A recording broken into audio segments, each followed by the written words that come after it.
So we can use locations on the periodic table to help us determine if something is going to be a metal, a nonmetal, or a metalloid.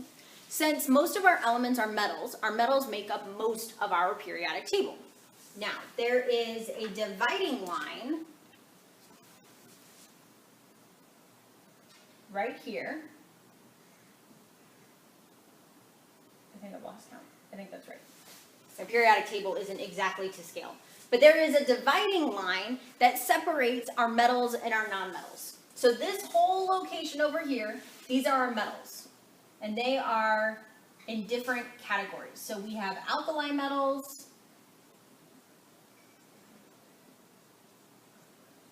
We have alkaline earth metals.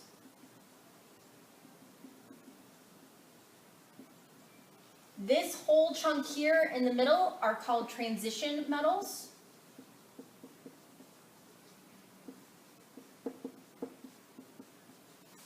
And then the black that's at the bottom of the periodic table, those are the synthetic metals.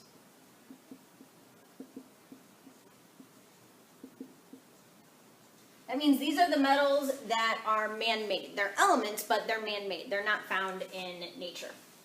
Kind of over here, as we approach the dividing line for metals and nonmetals, these are poor metals. That doesn't mean these are metals that don't have a lot of money. It just means they're metals that don't really act like good metals. So they're maybe not the shiniest of metals. They're not the best conductors.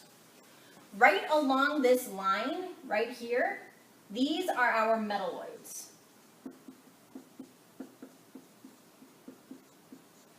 So right along that dividing line, we have our metalloids. And that's really hard to read, so I'm going to go ahead and erase that. And just write metalloids. So we have our metals, which make up most of our periodic table. Our metalloids run that line right between our metals and our nonmetals. And then what's left are the nonmetals.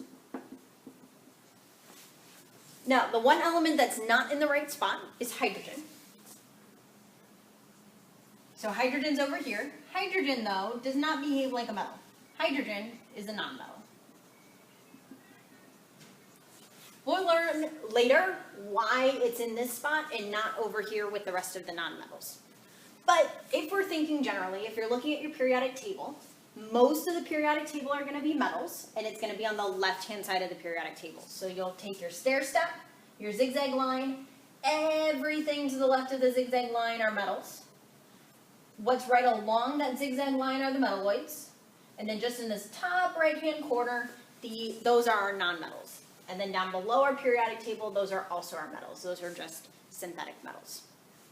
One last thing about how our periodic table is organized. If you'll notice, I didn't draw rows and columns on here, but if you look at your periodic table, they're organized into rows and columns. The columns are called groups.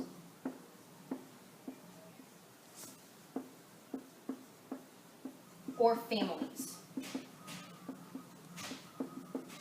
That means all of the elements within a single column have similar properties to each other.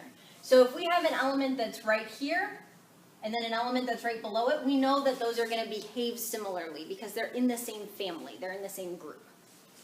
And then we have rows on our periodic table, and our rows are called periods. So we have our groups that go up and down, and we have our periods that go across. So our groups and our families have similar properties to each other, and then our rows or our periods we'll learn about more later about why they're organized that way.